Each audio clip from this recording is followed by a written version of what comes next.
तो उसके पीछे एक लाइन मैं कह रहा हूं, ध्यान से सुनना, कि लूटी संस्कृति हमारी दासहीन बनाया था। आज अब जो खुशियां मना रहे हो, आज हमारे जीवन में जो खुशियां है, लिख कर रख दिया कि लूटी संस्कृति हमारी दासहीन बनाया था, बहू बेटी और बच्चों को घर के बाहर जलाया था। आज जो लड़ाई महाबोधि महाविहार बौद्ध गया में चल रही है, ये लड़ाई विरासत की है, ये लड़ाई संस्कृति की है, ये लड़ाई है अपनी अस्मिता की। ये कह सके बहुजन समाज की हमारी भी देश में एक विरासत है, एक अस्तित्व है। देश में मंदिर मस्जिद की लड़ाई होती है, पर देश में कभी नहीं कहा गया कि जब मंदिर में नहीं थे, जब मस्जिद में नहीं थे, तब यहाँ पर बुद्ध विहार थे, महाबोधि महाविहार थे। पर भारत के लोगों को, भारत को हिंदू मुसलमान के नाम पे लड़ाया जा रहा है। देश में लड़ाई हिंदू मुसलमानों की नहीं है, ये लड़ाई है बौद्धों की और ब्राह्मणों की। ये लड़ाई है उन पाखंडियों की और बुद्ध के उन विचार की, जिस विचार को सैकड़ों वर्ष पहले दफन कर दिया। कि लूटी संस्कृति हमारी दासहीन बनाया था, बहू बेटी और बच्चों को घर के बाहर जलाया था। आंखों से टपके आंसू, कोई फरियाद सुन ना पाया था। अरे होता रहा शोषण हमारा, अरे होता रहा शोषण हमारा। कोई अल्लाह ईश्वर देवी देवता जमीन पे उतर के ना आया था। कोई अल्लाह ईश्वर देवी देवता भगवान इस जमीन पे उतर के नहीं आया था। अरे लिया, ये आजादी का पर्व क्यों मिला? क्योंकि इसकी पहली लाइन है, लूटी लूटी संस्कृति हमारी। कोई समाज कब गुलाम बनेगा, कैसे गुलाम बनेगा? कि जब उसकी शिक्षा छीन ली जाए, जब उसके संस्कार छीन लिए जाए, जब उसकी संस्कृति छीन ली जाए, जब उसकी सभ्यता को नष्ट कर दिया जाए, तब जाकर कोई समाज गुलाम हो जाता है। ये समाज सदियों सदियों से अपनी शिक्षा से वंचित रहा, अपने संस्कारों से वंचित रहा, अपनी संस्कृति से भूलकर ये दूसरों की संस्कृति में घुल मिल गया। इसकी सभ्यता नहीं, इसकी विरासत नहीं, इसकी अस्मिता नहीं, इसलिए आज ये दर दर भटक रहा है। अपने घर को भूल के दूसरों के घर में ये आसरा तलाश रहा है, ये आसरा तलाश रहा है। अम्बेडकर की जयंती में बाबा साहब अम्बेडकर जी ने कहा था कि बाबा साहब अम्बेडकर ने जब 13 अक्टूबर 1935 को नासिक के एक सभा में घोषणा कर दी। बाबा साहब अम्बेडकर जी को 1935 में ये समझ आ गई कि मेरा जन्म इस गली सड़ी व्यवस्था में हुआ जिसका नाम हिंदू धर्म है। मेरा जन्म इस गली सड़ी व्यवस्था में हुआ जिसका नाम हिंदू है। ये मेरे वश की बात नहीं थी, पर मैं इसमें मरूंगा नहीं, मैं इसमें आज के बाद जीऊंगा नहीं, ये मेरे वश की बात है। ये व्यवस्था का परिवर्तन हुआ, ये 1935 में हो गया। बाबा साहब ने बता दिया ये हमारी व्यवस्था नहीं है, ये हमारी संस्कृति नहीं है। हमारी संस्कृति है जब बाबा साहब डॉक्टर अंबेडकर ने 14 अक्टूबर 1956 में नागपुर की दीक्षा भूमि में अपने 7 लाख अनुयायियों के साथ धम्म की दीक्षा ली थी। इस देश और दुनिया को बताया था कि हमारी विरासत, हमारी संस्कृति, हमारी सभ्यता ये है। और समाज 56 से अब तक बाबा साहब ने तो संस्कृति को इशारा कर दिया। मुसलमान इस दुनिया में फक्र से कह सकता है कि उसका, मुसलमान दुनिया में फक्र से कह सकता है कि उसका धर्म स्थल सुरक्षित है और उसके हाथों में है। मुसलमान कह सकता है, ईसाई कह सकता है कि ईसाइयों का धर्म स्थल सुरक्षित है और उसके हाथों में है। सिख कह सकता है उसका धर्म स्थल सुरक्षित है और उसके हाथों में है। हिंदू कह सकता है कि उसका धर्म स्थल सुरक्षित है, उसके हाथों में है। पर इस देश का ये शोषित पीड़ित बहुजन समाज, इस देश का बौद्ध समाज नहीं कह सकता इसका धर्म स्थल सुरक्षित है और उसके हाथों में है। ये कह पाओगे? कह सकते हो? कैसे फख्र से कहोगे? और जब हम ये नहीं कह सकते तो फिर हमारा जीवन का क्या अस्तित्व है, क्या का वजूद है, क्या वजूद रह गया हमारा, जिसमें मैं कहता हूं कि अगर समाज अपनी संस्कृति सभ्यता को नहीं बचा सकता तो जीवन में उसके जीने का क्या अस्तित्व बच गया, क्या अस्तित्व बच गया हमारा। क्योंकि एक समाज की, एक मानव समाज की पहचान उसका अस्तित्व, उसका इतिहास उसकी संस्कृति पे लिखा जाता है, उसकी सभ्यता में लिखा जाता है। अगर वही नहीं रहेगी, वही हम नहीं बचा पाएंगे, तो हम किसकी लड़ाई लड़ रहे हैं। बाबा साहब अम्बेडकर ने कहा शिक्षित बनो। किसने शिक्षित बनो? जब शिक्षा अर्जित करते हो, जब शिक्षा ग्रहण करते हो, तो आपको पुस्तकें पढ़ने को मिलती है, इतिहास पढ़ने को मिलता है, संस्कृति पढ़ने को मिलती है। और शिक्षित होने के बाद आप अपनी संस्कृति को ना जान सके, संस्कृति को ना बचा सके, तो कैसे शिक्षित हुए, कैसे समझदार हुए। एक शिक्षित व्यक्ति ये जान ले कि मेरी संस्कृति क्या है, मेरी सभ्यता क्या है, और उसके प्रति सजग होकर, निडर होकर उसकी रक्षा के लिए, उसकी सुरक्षा के लिए जब खड़ा हो जाता है, तो उसे शिक्षित समाज कहते हैं। ऐसी परिभाषा करो अपनी, ऐसी परिभाषा करो कि एक मानव समाज में के भीतर अगर आप अपनी पहचान बनाना चाहते हो, इस समाज में केवल मानव होना पहचान नहीं है, मानव मात्र होना पहचान नहीं है।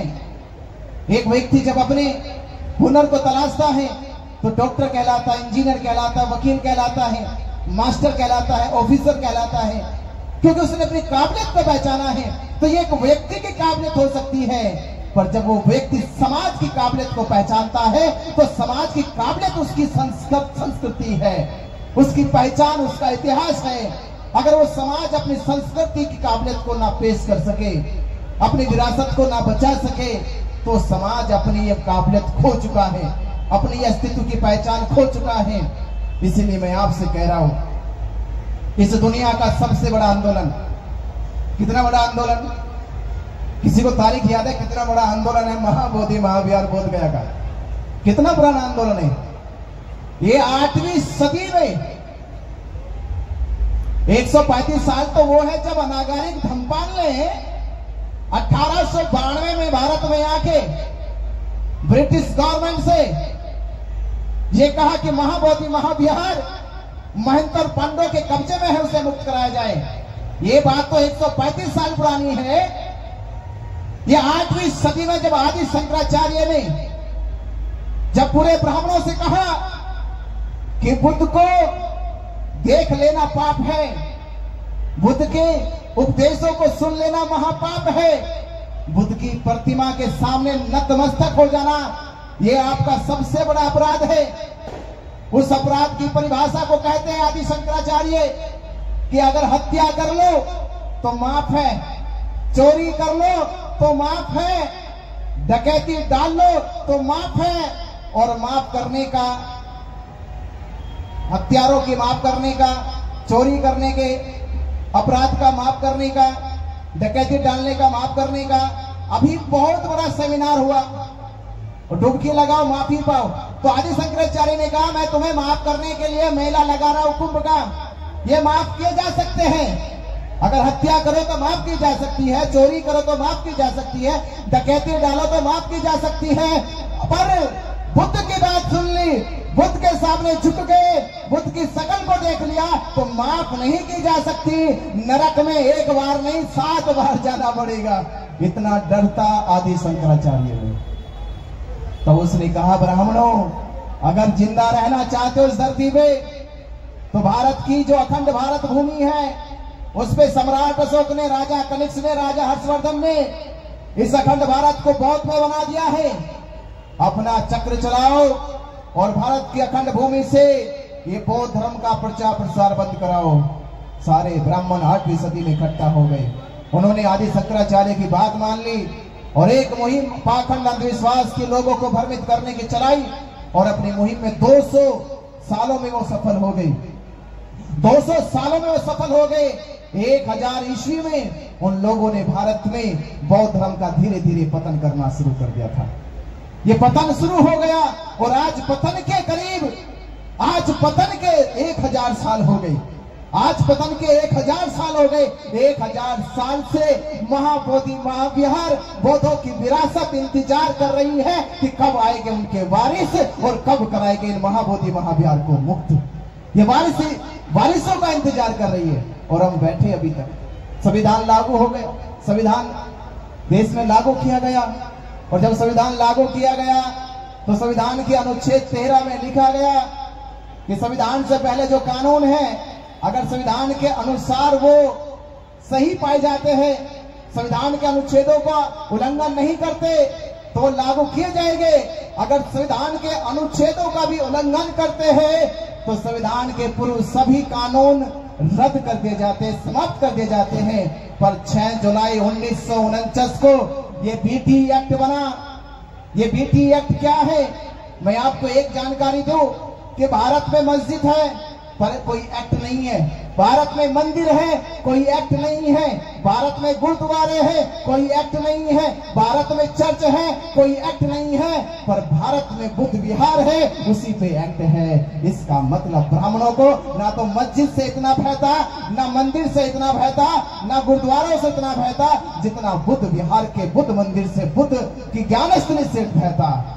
उसने पहले उसी पे षड्यंत्र कर दिया। तो बीटी एक्ट 1949 में बनाया गया और संविधान जब 26 जनवरी 1950 को लागू हुआ तो संविधान ने कहा कि रद्द कर देना चाहिए, समाप्त कर देना चाहिए, पर समाप्त नहीं किया गया। इसका मतलब जबरन जबरदस्ती ब्राह्मणों की बात को माना गया, संविधान का उल्लंघन किया गया और संविधान का उल्लंघन करने का मतलब है कि वो देशद्रोही है। संविधान का पालन नहीं हुआ, संविधान के अनुच्छेदों का पालन नहीं हुआ, संविधान के कानून का पालन नहीं हुआ और जिसने पालन नहीं किया वो देश का देशद्रोही है, वो राष्ट्रद्रोही है। पर पालन ना करने के बाद भी वो खुलेआम घूम रहे हैं और तब से लेके अब तक 76 साल हो गए। 76 सालों में हम लोगों ने अपनी विरासत को नहीं बचाया। आंदोलन हुए, आंदोलन को समाप्त कर दिया गया, कमजोर कर दिया गया, उन्हें बेबस कर दिया गया, लाठी बरसाई गई, जेल भेजे गए, मुकदमे लगाए गए। तो ये 135 साल से एक आंदोलन चल रहा है। पर इससे 135 साल में देश की सरकार को, देश की संस्थाओं को, देश के बौद्ध समाज को, बहुजन समाज को अब तक ये होश नहीं आया कि बौद्धों की भी कोई विरासत है, कोई अस्मिता है, कोई सम्मान है। कैसे कहोगे आप? हम बैठे रहते, हम कहते हैं कि भारत में बौद्धों का प्रचार प्रसार कम होता है। क्यों होता है कम? क्यों कम होता है? इसलिए कम होता है कि महाबोधि महाविहार दुनिया का ऐसा ज्ञान स्थली है, ज्ञान का प्रतीक है, शांति का प्रतीक है। अरे राम मंदिर भारत का मंदिर है, केवल राम मंदिर बना वो केवल भारत का है, तिरुपति बालाजी केवल भारत का है, केदारनाथ बद्रीनाथ केवल भारत का है, महाबोधि महाविहार भारत नहीं पूरी दुनिया का है। आप ऐसे महाविहार की लड़ाई लड़ रहे हैं जो पूरी दुनिया का है और पूरी दुनिया का केवल दुनिया का नहीं है। यूनेस्को ने महाबोधि महाविहार को वर्ल्ड हेरिटेज कहा है कि पूरे संसार का ज्ञान का प्रतीक है, शांति का प्रतीक है, मैत्री का प्रतीक है। उसकी लड़ाई बौद्ध समाज आज लड़ रहा है, उसकी लड़ाई लड़ रहा है। अब आप ही बताओ, अगर ये बच जाएगा तो बौद्धों का गौरव कितना बढ़ेगा देश दुनिया में। आज पांडा वहां पर बैठकर, पुरोहित बैठकर, जहां मोदी दुनिया को जाकर कहता है कि मैं युद्ध नहीं बुद्ध लेकर आया हूं, मैं भारत की उस भूमि से आया हूं जिसने संसार को युद्ध नहीं बुद्ध दिए हैं, मैं बुद्ध की धरती से आया हूं और बुद्ध की उसी धरती पर, बुद्ध को जहां ज्ञान प्राप्त हुआ उसी धरती पे पंडे पुरोहित शिवलिंग बनाकर जल चढ़ाते हैं, वहीं पर पंडे पुरोहित पिंडदान करते हैं, गणेश की मूर्ति बनाकर आडंबर पाखंड करते हैं और वहीं घंटी बजाते हैं। बुद्ध का वो परिसर जहां शांति है, साधना है, ज्ञान है, मैत्री है, और पंडा पुरोहित घंटी बजाता है कब्जा करने के लिए, क्योंकि अपने लोग जगे नहीं, वो अपने लोगों को घंटी बजा के जगा रहा है, अपने लोग सोए हुए हैं। तो मैं आपको जगाने की बात कर रहा हूं कि आप जाग जाओ, आप जाग जाओ, नहीं तो वो आज बिहार में घुसा है, भारत का कोई स्थल नहीं छोड़ेगा, पहचान नहीं छोड़ेगा आपकी, आपका कोई इतिहास नहीं छोड़ने वाला। अगर आपने ये जीत हासिल कर ली, अगर ये जीत हासिल कर ली, आप सोचिए आपके इरादे बुलंद हो जाएंगे और उसके इरादे पस्त हो जाएंगे, मिट्टी में मिल जाएंगे। इस देश में फिर इतिहास लिखा जाएगा कि भैया लड़ाई यहाँ हिंदू मुसलमानों की नहीं है, ये तो देश को बेवकूफ बनाने के लिए लड़ाई लड़ी जाती है। असली लड़ाई तो तब शुरू होगी जब ये पता चलेगा कि ब्राह्मणों ने बौद्धों की संस्कृति पे कब्जा कर रखा था। अब बौद्ध जाग गए और अपनी संस्कृति, अपनी विरासत को वापस लेने लगे। ये तब देश को पता चलेगा। तो ब्राह्मण यहां आंख उठा के नहीं चल पाएगा। ये पंडा पुरोहित आंख दिखाकर किसी को डराएगा नहीं, क्योंकि अब उसकी आंखों को भी झुकाने वाले पहले बुद्ध थे, फिर सम्राट अशोक थे, और आज सम्राट अशोक और बुद्ध के ये वंशज आ गए, आज आ गए। इसलिए मैं कहता हूं कि इस आंदोलन की कड़ी को ज्ञापन देके चलाया गया वो शांतिपूर्ण तरीका था। इस आंदोलन को धरना देके चलाया गया वो शांतिपूर्ण तरीका था। इस आंदोलन को जनसभाएं, शांति मार्च निकाल के चलाया गया वो शांतिपूर्ण तरीका था। और कोई भी तरीके 3 बार ही तो की जा सकते हैं, 1 बार, 2 बार और 3 बार। 3 ही बार तो रिपीट होती है कोई बात, चौथी बार तो किसी ने रिपीट नहीं करी। तो 3 बार बुद्ध की शांति थी। अब हमसे मीडिया बंधु कहती है अब क्या करोगे, सरकार नहीं मानेगी। हमने कहा 3 बार बुद्ध की शांति है, 1 बार बुद्ध की शांति, 2 बार बुद्ध की शांति, 3 बार बुद्ध की शांति और चौथी बार सम्राट अशोक की क्रांति होगी। हमने निर्णय ले लिया है।